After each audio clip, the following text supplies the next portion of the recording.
katong sa sinulog ba. Kaya ang sa sinulog, daghan kay tag mga kaigsuonan nga mga vendors nga nakapahimos sa kadaghan sa mga tao o nakatinda silang daghan gayo o nakaginansa sila. Mao na na-inspire yung pagkayo para kaninyo makabapot.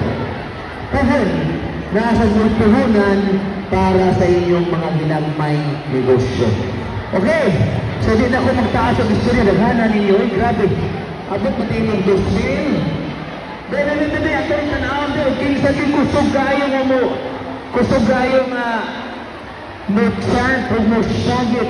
Ha? Inigtawag ninyo naman sa inyong barangay.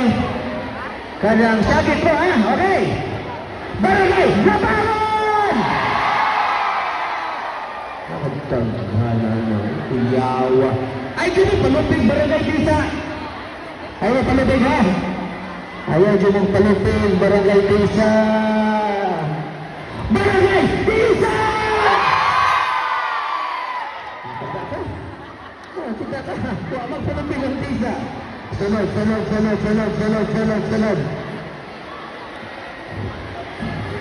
Mana? Ready na mo ha, ready. Barangay Punta, ready ha, ready. Ha, okay. Ay mo palupig. Barangay Punta, Prinsesa! Uy, kagumay ko ninyo. Asa na yung mga kauban ninyo magbibiyaan tao? Paniguro na namagin nyo. Okay, karon ha, kinasangan ha, bantay ha. Ready, barangay kinasangan. Ready mo. Barangay kinasangan! Manuling ka ninyo yun. Asa na yung mga kauban? Barangay, anana, ha? Kanay. Narabas konsehal dayan din eh. Ayaw gini pagkawawa si konsehal dayan, ha? Kaya asa mo itong dulo, nara dulo. Okay, ha? Ready, barangay dulo. Barangay Dulo Fatima!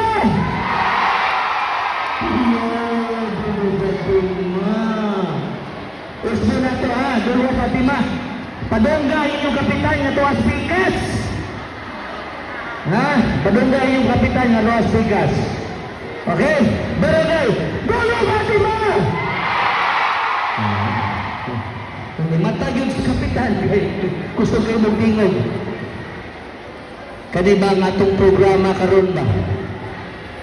Kani ang programa karon?